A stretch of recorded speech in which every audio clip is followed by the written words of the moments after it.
आइए आज हम डिस्कस करें एक और लेसन, क्लास 10+2 का विस्टास बुक का first lesson the third level. The third level, आपने इस लेसन को, इस स्टोरी को पढ़ा भी होगा।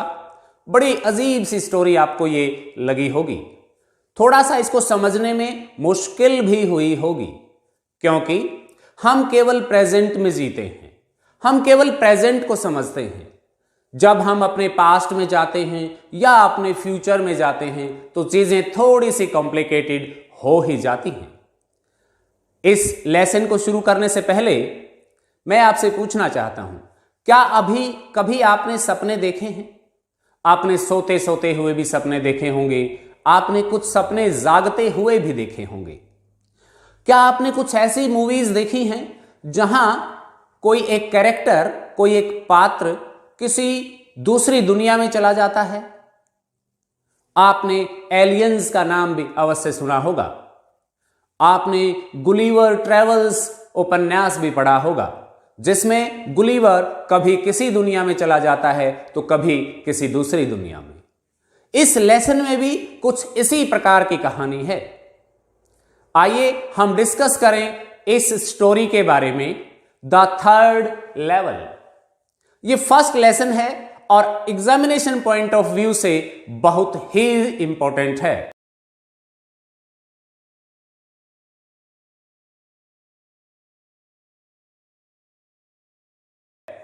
इसके राइटर हैं जैक फिन्ने। जैक फिन्ने एक अमेरिकन ऑथर हैं।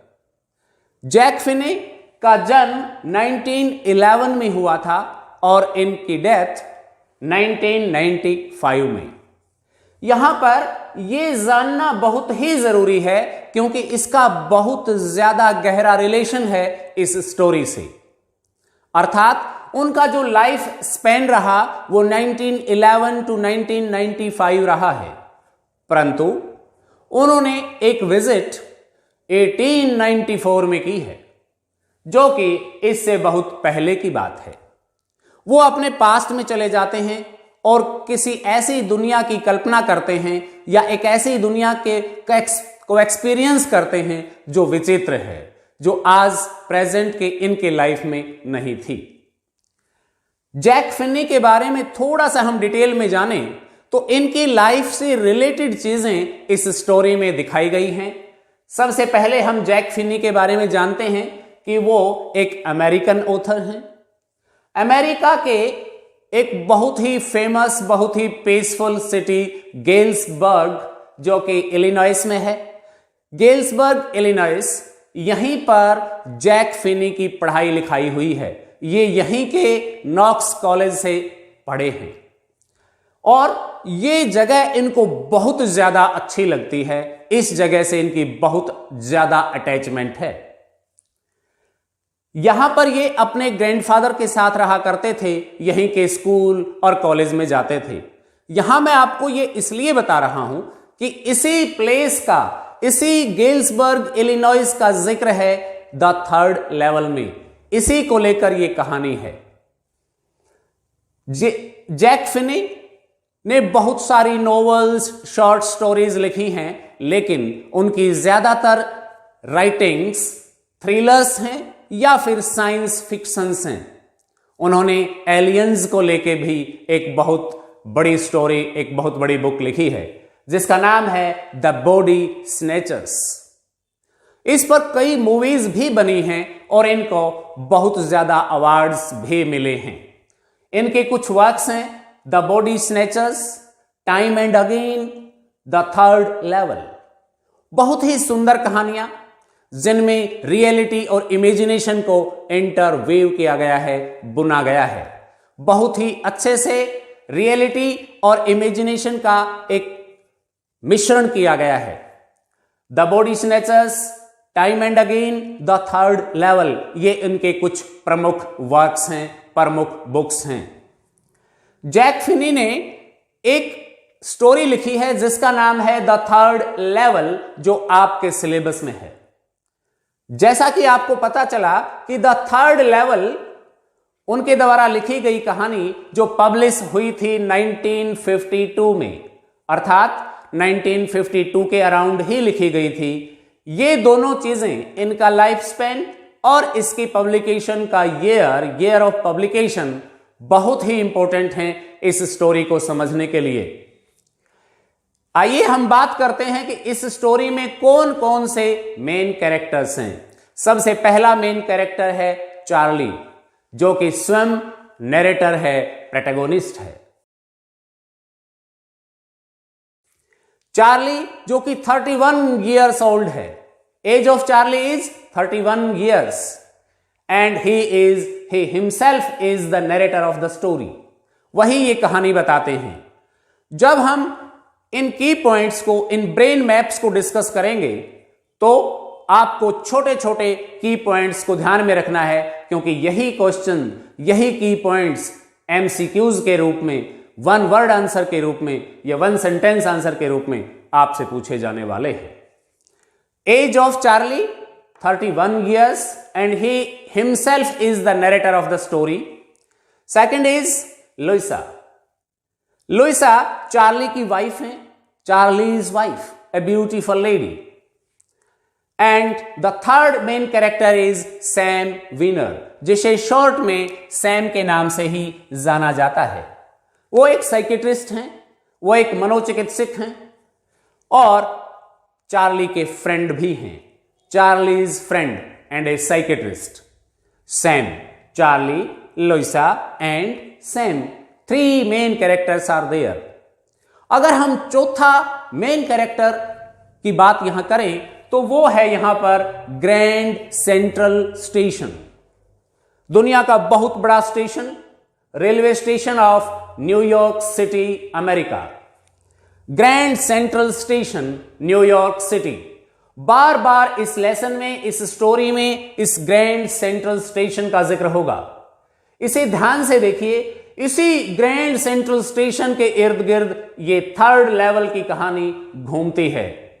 इसी ग्रैंड सेंट्रल के स्टेशन के अंदर वो 3rd लेवल होने का दावा नरेटर करता है। Grand Central Station New York city में सब जानते हैं कि वहां की रेलवे अथॉरिटीज कसम खाकर कहती है, उन्होंने वहां पर डॉक्यूमेंटेशन है, वहां पर वो कहते हैं कि there are only 2 levels on this station. Level से यहां क्या अर्थ है? आपने कभी मेट्रो की यात्रा की है? अगर आप कभी दिल्ली गए हो, मुंबई गए हो, वहां मेट्रोज में आपने सफर किया हो, तो कई जगह अंडरग्राउंड स्टेशन होते हैं, तो कई जगह ऊपर होते हैं, ओवरग्राउंड होते हैं। और कई बार तो कई स्टेशंस पर तो एक स्टेशन अंडरग्राउंड होता है, दूसरा उसके ऊपर से होता है। अर्थात यहां नीचे अंडरग्राउंड वाले स्टेशन से ट्रेन्स दूसरी ओर जाती हैं और ऊपर वाले स्टेशन से ट्रेन्स किसी अन्य रास्ते पर जाती हैं। ठीक उसी प्रकार से ग्रैंड सेंट्रल स्टेशन पर भी 2 ही लेवल हैं। एक लेवल से अर्बन ट्रेन्स जाती हैं और सेकंड लेवल से सब अर्बन एरियाज की ट्रेन्स जाती हैं। यह बात सभी को पता है, यह बात सभी मानते हैं कि ग्रैंड सेंट्रल स्टेशन पर 2 ही लेवल हैं। परंतु इस स्टोरी का जो ऑथर है, राइटर है जैक फिनी अर्थात चार्ली, वो कहता है कि मैं नहीं मानता, मैंने तीसरा लेवल भी देखा है, मैंने तीसरा तल भी देखा है जहां से गेल्सबर्ग, इलिनॉइस की ट्रेन्स जाती हैं। मैंने एक्सपीरियंस किया है, मैंने उसको विजिट किया है। There is a 3rd level too, तीसरा लेवल भी है। और जैक फिनी को अर्थात चार्ली को तो लगता है कि ये grand Central station is like a tree, ये एक पेड़ की तरह से है। मैं सैकड़ों बार इस ग्रैंड सेंट्रल स्टेशन से गुजरा हूं, इसका यहीं से मैंने ट्रेन्स पकड़ी हैं, परंतु हर बार मुझे कुछ न कुछ नया, अजीब या आश्चर्यजनक दिखाई देता है।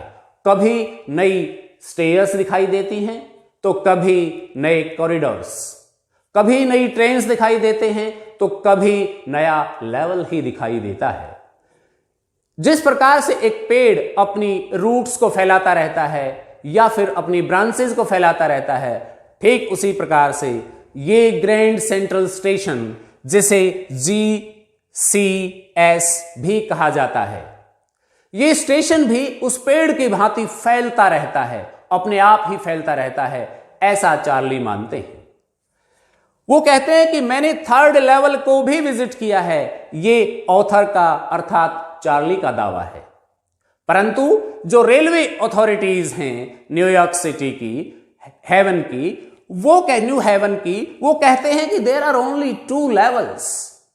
ये तीसरी दुनिया, ये तीसरा तल यहां है ही नहीं। जबकि चार्ली कहते हैं कि मैंने खुद एक्सपीरियंस किया है, this is there, this exist, the 3rd level exist, ये है। यही मेन पॉइंट है इस स्टोरी द 3rd लेवल का। आइए अब हम इसके थीम की चर्चा करें कि इसका थीम क्या है। द 3rd लेवल स्टोरी का थीम टाइम ट्रैवल से रिलेटेड है, अर्थात टाइम ट्रैवल कर जाता है। हम अपने पास्ट में चले जाते हैं, हम अपने फ्यूचर में चले जाते हैं, लॉन्ग बैक, लॉन्ग अहेड हम विजिट करते हैं। और टाइम एंड स्पेस बदल जाता है टाइम के साथ। आपको पता है हमारी हिस्ट्री क्या रही है। हमारे बूढ़े बुजुर्ग, जो हमारे ग्रेट ग्रैंडफादर्स या ग्रैंडफादर्स हैं, वो हमें बताया करते हैं कि हमारा ज़माना कितना सस्ता हुआ करता था, हमारे ज़माने में कितना प्यार प्रेम था, हमारे ज़माने में ये भाग दौड़ नहीं थी, हमारे ज़माने में हमारे पास बहुत अधिक समय था, हम फुर्सत के पलों का आनंद लेते थे, चारों ओर शांति थी, न युद्ध था, न लड़ाई थी, न झगड़े थे। वही कहानी यहां भी की गई है। प्रत्येक व्यक्ति पीस चाहता है, आप भी, मैं भी और सब। हम पीसफुल दुनिया में लौट जाना चाहते हैं, इस दुनिया की आपाधापी भागदौड़ से, इस वॉर से, इन लड़ाइयों से, इन झगड़ों से, इन ईर्ष्याओं से हम दूर चले जाना चाहते हैं, जिसे हम एस्केपिज्म कहते हैं। अर्थात हम आज की इस भागदौड़ से कहीं दूर पीसफुल जगह पर जाना चाहते हैं, एस्केप करना चाहते हैं आज की हार्डशिप्स से, वर्रीज से, इनसिक्योरिटी से, जो इस स्टोरी का थीम भी है। Escapism means running away from the hardships and वर्रीज of the present. आज की चिंता और मुश्किल समय से दूर भागने की इच्छा। और एक थीम है रियलिटी प्लस फैंटेसी, रियलिटी और इमेजिनेशन का संगम। आज प्रेजेंट टाइम में रहते हुए how can we experience our past and how can we experience our future, ये इस स्टोरी का एक थीम है। 3 main points are there of the theme of this story: time and space, time travel और visit to past और future, और interweaving of reality and imagination or fantasy, and escapism from the hardships and worries and insecurity of the present. This is the main theme of the story. आइए अब हम चर्चा करें इस story की summary की। Dear students, the third level में Charlie, जो कि प्रोटैगोनिस्ट है इस लेसन का, इस स्टोरी का नरेटर है, वो बताता है कि उस ग्रैंड सेंट्रल स्टेशन पर 3 लेवल हैं, जबकि अथॉरिटीज कहती हैं कि वहां केवल 2 लेवल हैं, 2 तल हैं। फर्स्ट लेवल, चार्ली बताता है कि फर्स्ट लेवल पर 20th सेंचुरी ट्रेन्स जाती हैं, आज की आधुनिक ट्रेन्स जाती हैं, और सेकंड लेवल से सब अर्बन एरियाज के लिए ट्रेन जाती हैं। यहां ये एमसीक्यूज के रूप में पूछा जा सकता है, लेकिन वो कहता है कि यहां 2 लेवल नहीं है। एक दिन जब मैं ऑफिस के काम से निपटने के बाद, थोड़ा लेट होने के बाद, मुझे घर जाने की जल्दी थी। I was in a hurry. I wanted to meet my wife Luisa. I wanted to reach home as soon as possible. So I took the subway because the bus used to take more time as compared to going through the subway. कहता है मैं Subway से निकल लिया, मैं पहले first level पर गया सीढ़ियों से होता हुआ, फिर मैं सेकंड लेवल से गया। सेकंड लेवल से जब मैं वेंडरबिल्ट से मुड़ा तो वहां पे मुझे एक आर्क नुमा, एक चाप नुमा, एक आर्क्ड डोरवे दिखा। I entered through the doorway, मैं उस डोरवे से घुसा। और चार्ली अपने आप को यहां एक्सप्लेन भी करता है कि चार्ली जो 31 ईयर्स ओल्ड पर्सन है वो 10 गैबर्डिन सूट पहना हुआ है। उसने 10 गैबर्डिन सूट का एक नाम है, वो सूट वहां पहना हुआ है जो यूएसए में फेमस है। ये भी एमसीक्यूज के रूप में पूछा जा सकता है। और उसने एक स्ट्रॉ हैट, स्ट्रॉ का बना हुआ हैट, एक तीलियों का बना हुआ हैट पहना हुआ है फैंसी बैंड के साथ, या एक फैंसी बैंड उस हैट पर लगा हुआ है। ये चार्ली की ड्रेस सेंस है जो कि डिफरेंट है, means 20th century dress sense है। और वो जब इस आर्क्ड डोरवे में घुस जाता है तो कहता है कि जब मैं इसमें घुसा तो वहां पर लेफ्ट चलता गया and no one was there, nobody was there. I could hear only my own footsteps, मैं केवल अपने ही कदमों की आहट सुन पा रहा था। Nobody was there but I kept on walking, मैं चलता रहा। And the gate opened in an open space, और मैंने देखा कि वहां पर एक ओपन स्पेस में वो गेट खुल जाता है। There I heard the sound of people talking with each other, मैंने लोगों को बात करते हुए सुना। द पीपल वर स्ट्रेंज, बड़े अद्भुत लोग थे। अब चार्ली उस थर्ड लेवल का जो एक्सपीरियंस उसने किया वो बता रहा है। वो कहता है मैंने थर्ड लेवल पर क्या देखा, मैंने जो देखा वो बड़ा अजीब था। वो 20th सेंचुरी का नहीं था, जो कुछ भी देखा वो 1890s का था। चाहे वो वहां के लोगों की ड्रेस सेंस हो, चाहे वहां का सारा इंफ्रास्ट्रक्चर हो। वो इंफ्रास्ट्रक्चर का जिक्र करते हुए कहते हैं कि देयर वर स्मॉलर रूम्स, छोटे छोटे कमरे थे जो 1890s में हुआ करते थे। ब्रैस स्पिटन्स, थूकदान ब्रैस के बने हुए थे, पीतल के बने हुए थूकदान रखे हुए थे। फ्यूअर टिकट विंडोज, थोड़ी सी टिकट खिड़कियां थी जो पहले पुराने समय में हुआ करती थी। एंड फ्यूअर ट्रेन गेट्स, और छोटी छोटी ट्रेनें और उनके थोड़े से गेट्स भी थे। Old wooden information booth at the centre of the open space, उस पूरी खुली अर्थात वो third level of the grand Central station था। बीच में एक पूछताछ केंद्र था, इंफॉर्मेशन सेंटर था, और वो लकड़ी का बना हुआ था। वहां के जो लाइट्स थी वो गैस लाइट्स थी, गैस लैंप्स लटके हुए थे और बहुत ही डिम लाइट थी, फ्लिकरिंग कर रही थी वो लाइट, फ्लिकरिंग।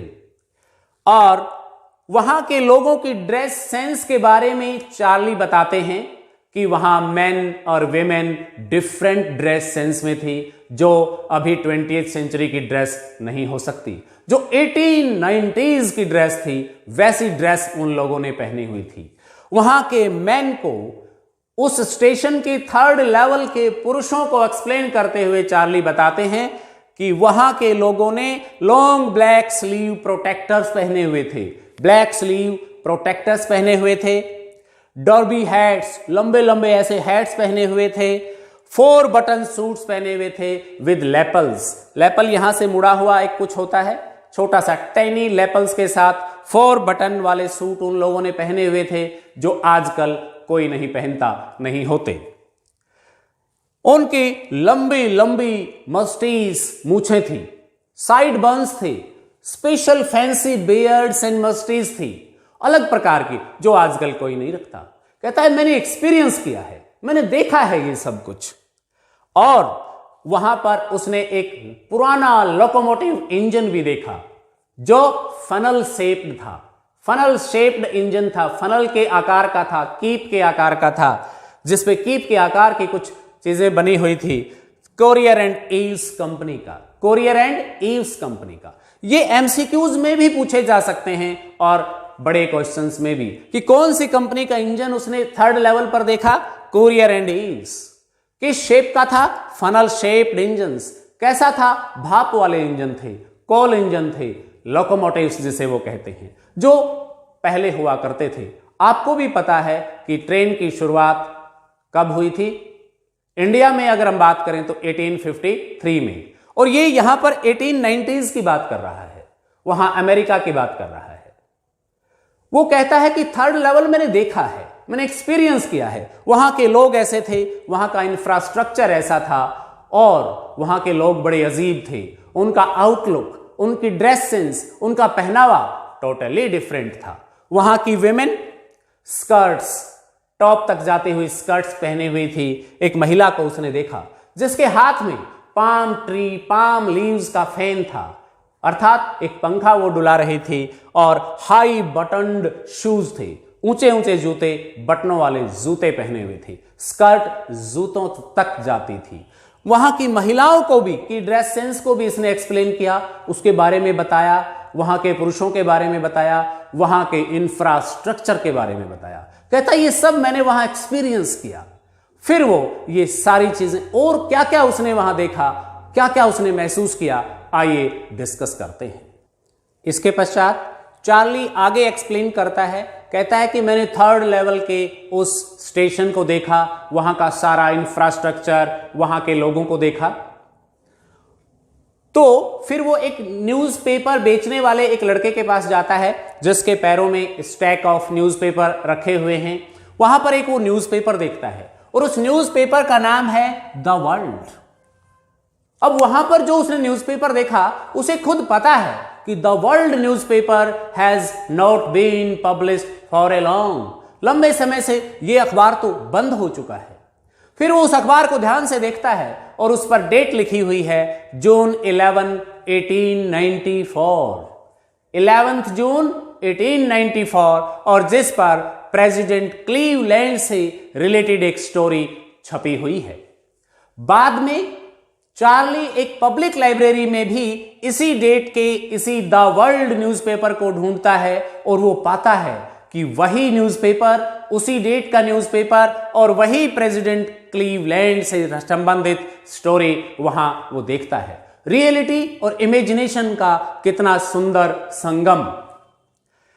फिर वो वहां के टिकट काउंटर को देखता है, टिकट क्लर्क के पास जाता है और वहां से वो इंक्वायरी पूछता है, टाइम टेबल देखता है और उसे पता चलता है कि यहां से गेल्सबर्ग, इलिनॉइस की टिकट्स मिलती हैं, वहां की ट्रेनें जाती हैं।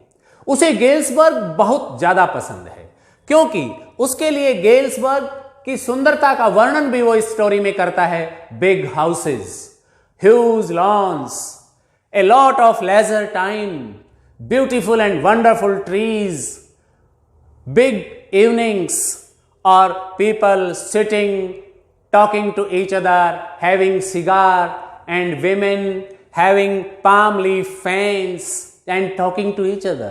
A peaceful world, a dream world.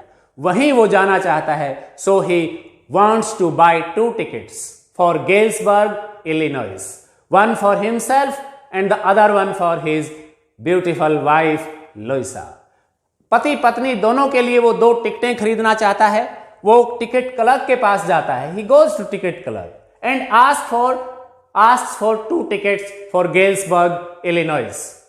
When he gives money for the tickets, the ticket clerk sees and he feels strange by looking at the new type of notes, means dollars. वो dollar देता है जबकि वो पुराने जमाने का third level है, वहां डॉलर स्वीकार नहीं होते। वो उसे देखता है और देखते ही कहता है, दैट एंट मनी मिस्टर, ये पैसा नहीं है। Is it money? Do you want to skin me? Are you, if you are trying to skin me, you won't get very far. तुम मुझे धोखा देना चाहते हो, नकली नोट थमाना चाहते हो। I will put you behind the bars, अर्थात मैं तुम्हें जेल में डलवा दूंगा। फिर चार्ली सोचता है, बुरे फंसे, 1894 की तो जेल भी कितनी खतरनाक होंगी, और वो कहता है, I immediately got out fast, मैं जल्दी से वहां से भाग लिया, बच निकला। लेकिन he wanted to visit Galesburg, he wanted to experience the beauty of Galesburg again. इसलिए he goes to his bank, he withdraws $300 whatever he has in his account, and get exchanged with the bills, और उन dollars को bill में exchange करवाता है with A premium amount, क्योंकि पुरानी currency जब हम लेते हैं तो हमें एक्स्ट्रा पैसे देने पड़ते हैं, और उसको $300 के कंपैरिजन में, उसके एक्सचेंज में लेस देन 200 बिल्स मिलते हैं, जो उस थर्ड लेवल पर चलने वाली करेंसी थी, क्योंकि वो वहां जाना चाहता है, टिकट्स लेना चाहता है। उसके पश्चात उसने कई बार प्रयास किया थर्ड लेवल को ढूंढने का, वहां जाकर टिकट खरीदने का, लेकिन वो कभी उस थर्ड लेवल को दोबारा सर्च ही नहीं कर पाया। वो आर्क्ड डोरवे उसको फिर से कभी नहीं मिला। वो ये सारी कहानी अपनी पत्नी से बताता है, लोइसा से, और अपने साइकेट्रिस्ट फ्रेंड सैम से भी बताता है। उसका साइकेट्रिस्ट फ्रेंड सैम कहता है, अरे there is no any third level, there are only 2 levels. तुम पागल हो गए हो? Are you sane? There is no any third level, how can you experience it, how can you imagine it? वो कहता है, you are not satisfied with your present world, this is the sense of insecurity, this world, this present world is full of insecurity, fear, war and worry. आपको पता है first world war 1914 में शुरू हुआ, और ये कहानी है 1894 की। फर्स्ट वर्ल्ड वॉर से पहले दुनिया में कितनी शांति होगी, कितना पीस होगा, कितना आनंद होगा। सेकेंड वर्ल्ड वॉर शुरू हुआ 1939 में, और ये उससे 40 वर्ष पहले की बात है। तो कितना शांति प्रिय गेल्सबर्ग, कितना पीसफुल और वंडरफुल सिटी गेल्सबर्ग की कल्पना वो कर रहा होगा।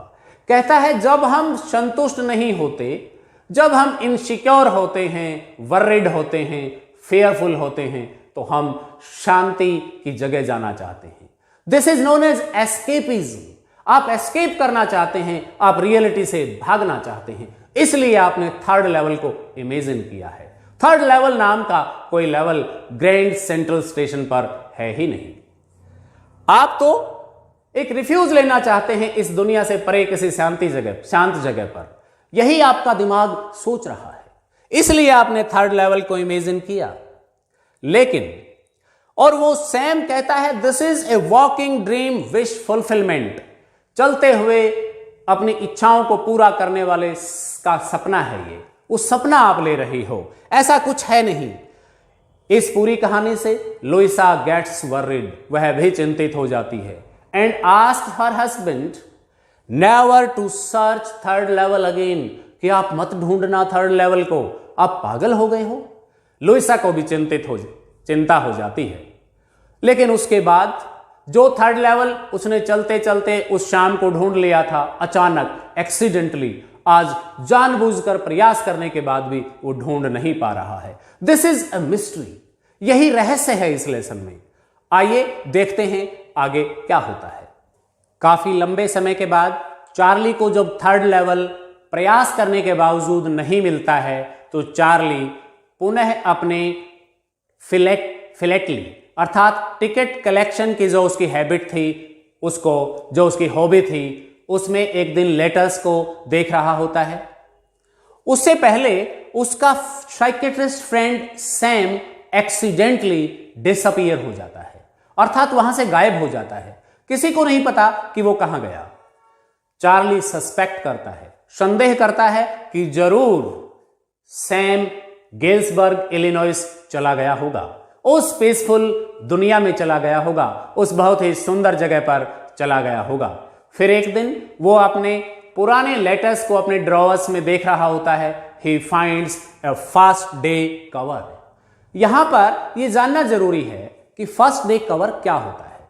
जो टिकट संग्रह करने वाले जो लोग होते हैं, जिनकी हैबिट होती है संग्रहण, या जिनका शौक होता है कलेक्शन, गैदरिंग, वो भी टिकट संग्रह करता था। वो बताता है कि मेरे दादाजी भी करते थे, अमेरिका के प्रेसिडेंट रूजवेल्ट भी किया करते थे। ये हैबिट है, ये एक शौक है।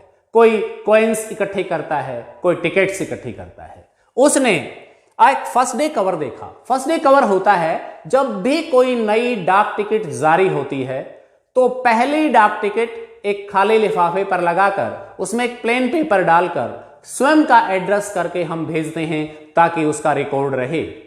इस प्रकार से उसने एक फर्स्ट डे कवर निकाला जिस पर के अंदर से जब उसने पेज खींचा उस पेज खाली नहीं था। It was not blank, it was dated July 1894। इस पर कौन सी डेट थी? 18 जुलाई 1894। यह गेल्सबर्ग से आया था, उसमें एड्रेस भी लिखा हुआ था और लेटर को लिखने वाला था सैम, लेकिन उसके ऊपर एड्रेस था उसके ग्रैंडफादर का। अब देखिए इमेजिनेशन और फैंटेसी का कितना बड़ा संगम। लेटर लिखता है सैम, कब लिखता है? आज, प्रेजेंट में। लेटर लिखता है उसके ग्रैंडफादर को, कब लिखता है? 1894 में। How can it be possible? ऐसा कैसे हो सकता है? यही तो मिस्ट्री है। उस लेटर में लिखा हुआ है, वो लेटर संबोधित है चार्ली के नाम से, एड्रेस है उसके ग्रैंडफादर का, मिला है आज, लिखा था गेल्सबर्ग में, मिला है न्यूयॉर्क में। तो वो कहता है कि Charlie, I have found the third level, I have reached here before 2 weeks. 2 सप्ताह से मैं यहां हूं, मैं आनंद ले रहा हूं। यहां पर मैं किसी के साथ लेमनेड पर जा रहा हूं, या नींबू पानी के लिए मुझे बुलाया है या मैंने उसे बुलाया है। हम यहां आनंद ले रहे हैं। This is really a wonderful place. You were right, तुम सही कह रहे थे। The third level exists, third level है, मुझे मिल गया है। आप भी यहां आइए। Keep looking for the third level, keep searching and Charlie come back, Charlie and Luisa, Charlie और लुइसा आ जाओ यहां। इस बहुत ही सुंदर स्थान है ये, यहीं हम रहेंगे, यहीं हम अपना जीवन यापन करेंगे। सैम, लिखने वाला सैम है। अब चार्ली को एक अजीब सी बात होती, चार्ली इस बात को वेरीफाई करना चाहता है और वहां कुछ ऐसे एक्सचेंज बूथ्स पे जाता है जहां नई करेंसी से पुरानी करेंसी एक्सचेंज होती है। तो वो पाता है कि चार्ली ने $800 के बदले ओल्ड करेंसी बिल्स खरीदे हैं, एक्सचेंज करवाए थे कुछ समय पूर्व।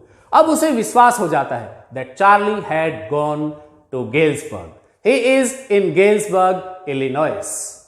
और $800 इज ए बिग अमाउंट।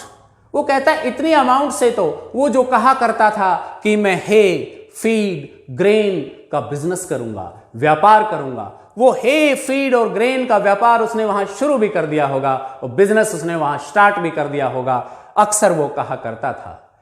इस प्रकार से ये स्टोरी यहां खत्म हो जाती है। इस स्टोरी में कहीं ये नहीं बताया गया है कि थर्ड लेवल था या नहीं, रियलिटी में था या इमेजिनेशन था। यहां पर एक मिस्ट्री हमारे लिए छोड़ दी गई है। लेकिन ये स्टोरी या चार्ली का वो experience with the third level उसे इनसेन तो बिल्कुल नहीं बताता, उसे पागल तो बिल्कुल नहीं बताता, क्योंकि वो रियलिटी और इमेजिनेशन का बहुत ही सुंदर संगम यहां प्रस्तुत करता है, यहां बताता है। This is the end of the story. Go through this story, read it again and note down the brain maps of this story and get good marks in the examination. Thank you very much.